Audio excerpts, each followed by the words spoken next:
完成了3天新疆沙漠公路的穿越之旅，我们终于结束了在沙漠中的旅途。之后，我们到达了新疆库车。库车古称秋瓷，虽然地处塔克拉玛干沙漠北缘，但是这里有很多天山、雪山融水形成的河流，滋润着这片土地，所以此处自古以来就是很重要的交通要道。同时，库车也是一座历史文化名城，这里有非常多的历史遗迹，如石窟、古城堡。库车王府仍旧完好的保存在库车市内。在库车王府中，你甚至可以见到库车王府的王妃，据说她也是中国最后一个王妃。除此之外，这里还有新疆第2大的清真寺库车大寺。神奇的是，据说这座寺庙是用480万个鸡蛋做成的。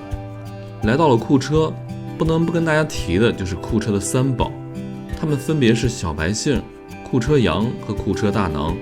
小白杏的味道不像一般的杏那样酸甜结合，基本上只有甘甜的味道。库车羊由于在盐碱地上生长，所以没有羊膻味。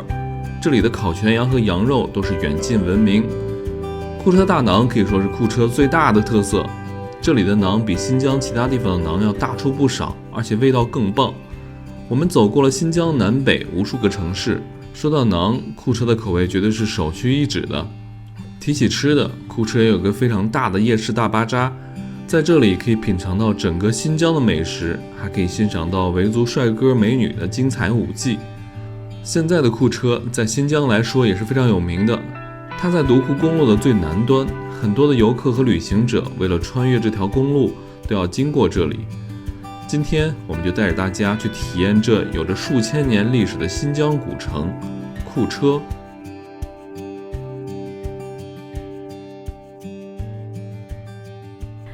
大家好，我是狒狒。现在我们在新疆阿克苏地区的库车市。其实呢，库车这个地方我们已经来过多次了。那在以前的视频中呢，也为大家拍摄过好几期关于库车的视频，为大家比较完整的介绍过这里的很多旅游景点，比如说库车的天山神秘大峡谷，还有库车的王府，以及这边很多的特产，比如库车大馕啊，还有库车的烤全羊。但是我们似乎从来没有为大家介绍过库车这座城市它本身的样貌。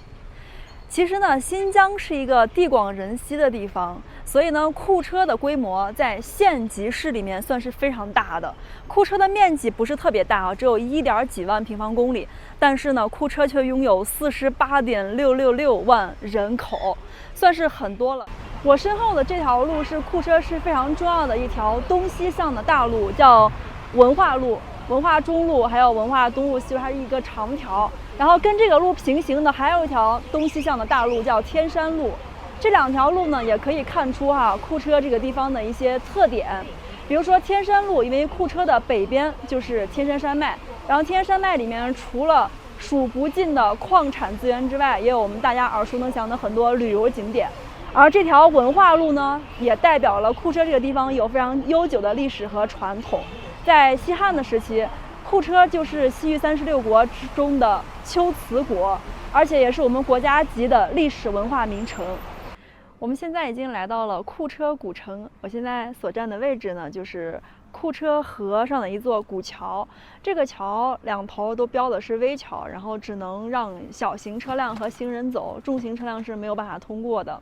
这条河就是库车河，也是库车这边最大的一条河，可以说是库车的母亲河了。哇，桥在晃，好害怕。我们从身后那个位置来的，大家可以看到远处4、5公里外那种高层，那就是新城。这一片全部都是属于库车老城。实际上呢，从前面的进入人民路开始，已经进来了库车古城了。但在我们的概念中只有车辆开过这条古老的龟兹古渡，才算进入了真正的古城。我们现在呢，就从这个龟兹古渡这个门里面进去，去里面看一看真正的库车古城。这个桥是1939年建的哈。对，1939年。其实这个桥之前呢，还有一座桥是1928年建的，是一个30米长的简易木桥。然后那会儿那个桥叫龟兹古渡，就上面写的那4个字。后来我们现在看的这个水泥的桥哈，这个是在39年建的，41年通车的。但是这个桥后来在58、59年那会儿，库车河发生过一次特大洪水，那座桥被冲垮了。但是它以前的那个好多的桥梁啊、基座还在，就在那个基础上一直改建的。就我们现在看的这个现在目前是库车这边的文物保护单位团结桥，已经有很多年的历史了。是，感觉跟这个老城相映成章啊。对。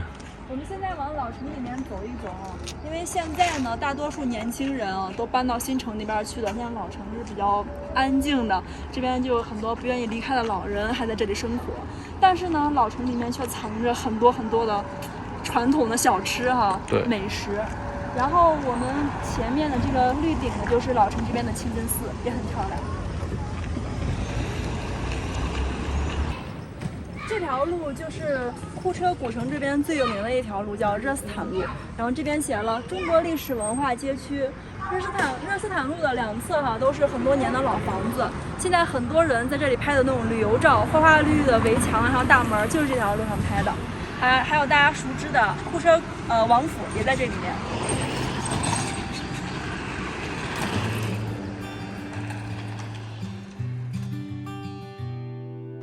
热斯坦路可以说是库车最有历史底蕴和地方风情的一条街道，这里的建筑都有很久的历史。在维吾尔语中，热斯坦的意思是商场、市场。自古以来，这条街道就是库车最有名的市集街道。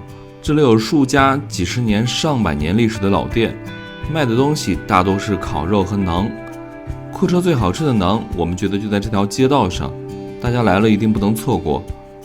一个直径50公分的大馕居然只卖4块钱。热斯坦街走到尽头就是库车王府的所在地，在库车王府，你还可以见到中国最后一位王妃，花30块钱，你甚至可以和王妃来一张亲密的合影。天色稍晚，我们找了一家烧烤店去品尝当地最有特色的羊肉串。这边的羊肉串大的惊人。老板，3个肉那个馕怎么卖？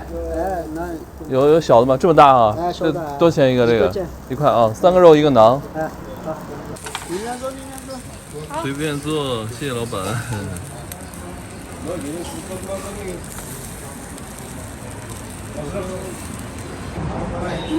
他们这边里面加什么每次都好香啊！花香吧？对，还有感觉像杏仁儿什么的。好的肉上来了。每次吃那么多，就在这家的肉吃的感觉量最足的哈。这也太大了，我的天！不知道今年有没有涨价？我们上次来是8块。我们上次来到现在差不多有8个月，是吧？对。去年冬天来的。那咱拳头来比一下，看有多大？很大。离近点。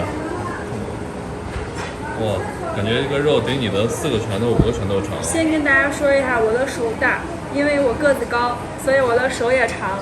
是。我的手在女孩里算很大的了。对。这比起来，大概相当于我，你看，1、2、3、4个拳头那么大。4个拳头很大了。对。看着这个馕才1块钱哎。对，很便宜。所以你到南疆吃一定要到当地人在的地方，像老城这种。是。现在很少有游客来这儿吃了，因为大囊城那儿不是新开个夜市嘛，游客都去那儿，因为那儿可以看表演。是的。所以这边除了我们俩，我看全是当地人了。哇，这肉真的超大，吃了一口，闻到这个味儿都觉得超香。我都闻饿了。哎呀，太好吃了！吃这个库车这边的馕和肉啊，一定要选在里面吃，就这样子。肉夹馍。对，最终馕包肉，超好吃，一串这么多肉。哇塞！这馕也不小嘞，比手都大。对，哇，真的香。我们刚才从那家烤肉店出来了，我吃了3串烤肉，一个馕，才25块钱。那么大的肉，那个肉这么长，看我的脸，我脸已经很大了啊，我的肉这么长，然后馕可能跟我脸差不多大嘛。对，这么大，一个馕1块，超便宜的那个肉。对，然后肉一串8块。对，像文涛，因为他是我们陕西的哈，吃面平时吃很多，他属于饭量大的人。对，那3串肉他直接吃撑了。对，真的吃撑了。对，本来我们还说再点点别的呢，他吃不下了都。我们现在所在的位置是库车市内非常著名的一个景点，叫库车大囊城。但这个景点实际上是去年吧，2021年才修好的。这个位置呢，就在库车的新城和老城的交界处。现在我的右手指的这个方向，前面有高楼的那块儿，就是库车的新城。那边呢，主要是像酒店呀，还有政府呀什么什么的。然后左手边就是这个大囊城，以这边是哪边西是吧？以西的这一片呢，就是库车的老城了。里面有大家熟知的库车王府啊，还有库车的老城那些很漂亮的街道，这些实际上是库车这个地方从古至今人们生活居住的区域。了解过库车的人都知道哈，库车有3绝，第一个呢就是它的小白杏，另外一个呢就是库车的羊羔肉。因为库车的羊肉呢都是周围盐碱地上面散养的羊，它们吃的那个草，有包括盐碱地里面的各种微量元素，还有一些就是盐碱地上会盛产的一些中草药，所以羊羔肉特别的鲜美。那第3绝就是库车的大囊了。我们现在来到这个位置，中间写的是库车大囊城，它的2侧还有2行字，给大家念一下哈，写的是人间美食千万道，不及库车一个囊。可以见库车馕的那个美味之处。这边的好多雕塑啊，这个馕做的还是很逼真的啊，跟我们平时买那个样子都是差不多的。库车大囊城目前是收门票的，一个人应该是40块钱。但是我们本地的朋友告诉我们说，这个库车大囊城里面实际上就是一个馕的博物馆，给大家介绍了馕的起源啊、制作方法呀，还有就是一些围绕着馕的一些故事。所以我们斟酌了一下，觉得其实也没有必要进去了，因为我们在新疆已经来过很多年了。关于馕的这些各种各样的知识和传说，我们了解的都挺多的，所以我们就不在里面去了。然后我们带大家在这个大囊城的周围转一下，因为除了去里面参观这些馕的相关的知识之外，哈，这边有一个很大的大囊城美食城，我觉得这里边应该有很多好玩的。我们现在往前面走走吧。这个雕塑也挺有意思的。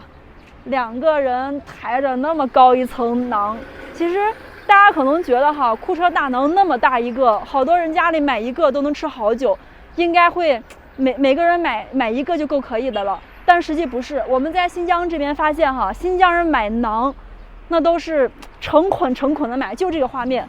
一般一个家里像3口之家、4口之家，他们会一次性买5、6、7、8个馕。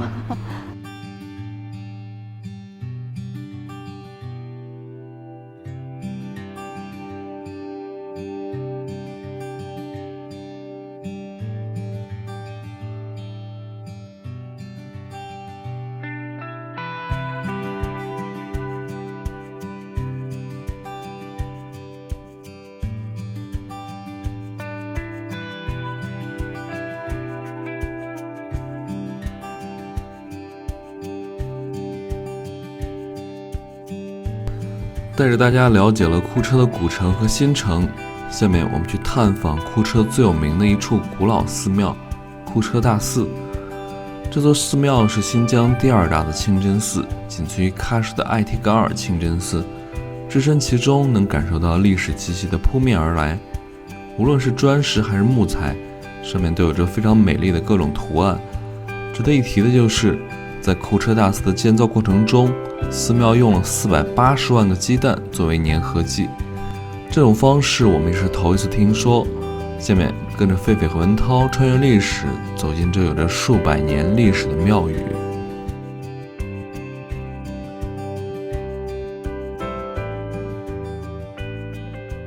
大家好，我是狒狒。今天我们来到了库车的清真大寺。其实我们已经来到库车市多次了，但是清真大寺我们一直都没有到过啊。这座清真寺的规模在新疆属于第2大，仅次于喀什的艾提嘎尔清真寺。我们现在从这个角度看上去哈，这个就是它前面的门楼，特别的雄伟。其实这个在清真寺里面应该叫宣礼塔，然后它这个门牌哈，从地面到尖顶一共是18米多一点高，上面2个有镂空的那个尖点儿，那个就是之前召唤信徒来做礼拜的那个放灯火的地方。大家知道宣礼塔其实在清真寺里面它的功能就是召集周围的信众来这里做礼拜。那之前呢，就是在塔尖那个镂空的位置去放那个火把，那周围的人看到了上面有火燃起，就会过来做礼拜。后来是有人在上面呼喊，那现在我们采用的一般的方式都是有那个电子的扩音器来召唤信众。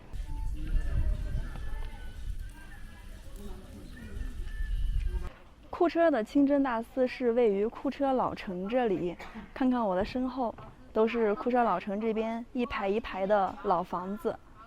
当地人特别喜欢在房子门口种各种颜色的鲜花，特别漂亮。现在可能离得有点远啊，看不太清楚，但实际上每家每户的门口都是鸟语花香的。今天天气有点热，现在是中午的12点半，这会儿特别热。其实还没有到当地最热的时候，但这会儿的温度应该是已经到40度左右了，超热。15一个人。我们刚在入口处已经买好票了，它这边没有纸质的票，就是一个电子的凭证，刚支付了30块钱2个人。我们现在去里面看一下吧，这边写了个景区入口。刚进来这边有个休息的地方，估计是怕大家太热了吧，弄个地毯什么的。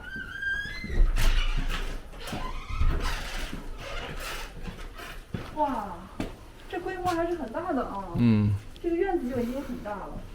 前面还种了那个葡萄树、葡萄架、葡萄藤。我先研究一下怎么玩，好像从这先下去。这边真的很有沧桑感啊，有历史感。对，看这个门哈，非常厚重的历史感。对，从面上来啊。对，因为库车大寺它其实历史是比较悠久的，这里是始建于15世纪的。但是我们现在看到的这个样子，并不是它最初的样子。在15世纪的时候呢，它最开始是那种土质结构、土建的，然后在17世纪呢，又改建了一次，改建成了木质结构。木质结构的缺点就是容易着火，而这个地方又比较热嘛，所以在应该是1918年的时候，一场大火，使得当时已经有400年左右的那个清真大寺毁于火中。那现在我们看到的实际上是在1923、24那几年重新修建的。咱们先去这个里面看看啊。这个就是宣礼塔，就我们从门口看到特别高的那个门楼后面就是这个宣礼塔。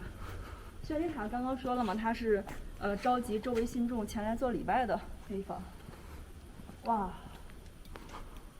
这特漂亮啊！你看它这个结构哈，都是这种砖混的。对。砖混结构。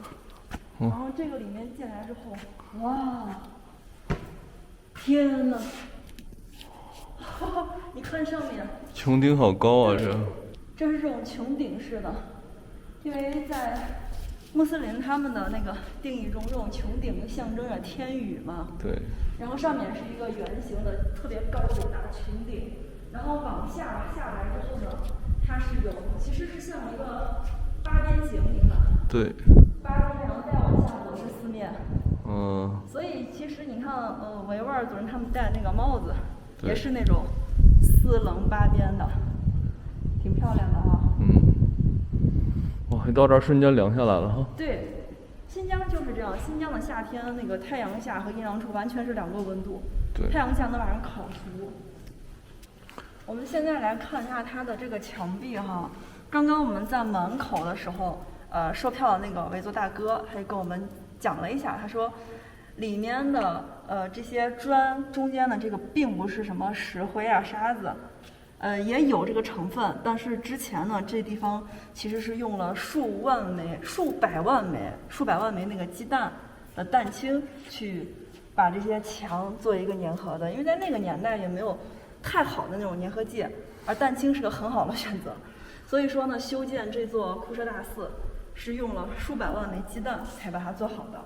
那现在我们从这儿看的话，其实看不出来太多痕迹哈。但是呢，即使是从它重新被建起到现在，也有将近100年的历史了嘛。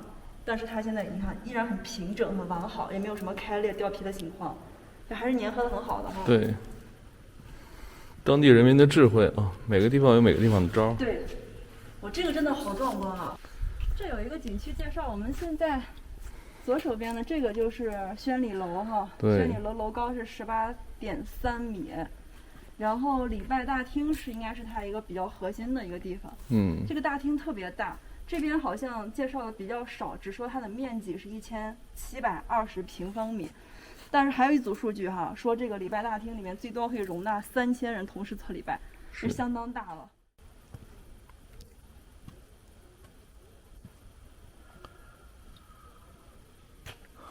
快进来，这里面超凉快。它这边室内室外就是2个温度。是，外面太热了。看怎么样？开阔吧？哇，厉害吧？这个就是它的礼拜大厅。刚刚外面有文字介绍说，这里的面积是1700多平方米，可以容纳3000人同时在这里做礼拜。你看这里面其实还是很漂亮的哈，大部分都是这种木质结构，然后它的那种承重主要就用这种木柱，一共是8排，一排8个，8864根这种木柱，然后上面还有那种也是木质那种天花板，还是很漂亮的。是，对。其实，在中国这种建筑里面，木质占很多比重。木质有好也有不好，好处就是木质比较轻便，然后取材什么都好一些哈。对。但是不好就是它太难保存了。是。其实大家看中国现在古代的建筑留下来的真是不多，因为我们全都是木质的，不像当时像古埃及，他们留的金字塔的很多都是那种石块做的。对。所以有好也有不好，但是木质的结构在我们现在看来，就它非常的有历史厚重感。是的。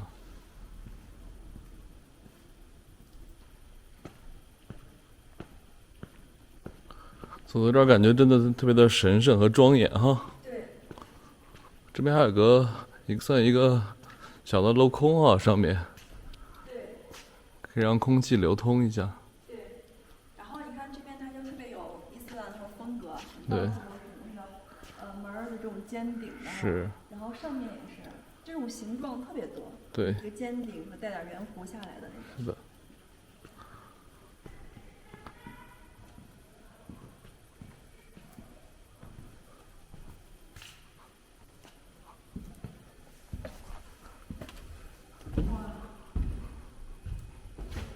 这个是一个比较核心的位置哈。对。就是他们每次做礼拜的时候呢，那个阿红会在这个地方就带大家一起做啊。对。这里面真是太精美了，你看这个每一个柱子哈，从底座到顶端，非常有层次感，而且色彩特别丰富。虽然说这些东西近些年每年都在给它就是刷漆啊、修缮啊，但实际上它的所有的这些基本的构件都是100年前的了。对。还是很漂亮的。这上面真的颜色特别好看，梨木焦糖色，很漂亮。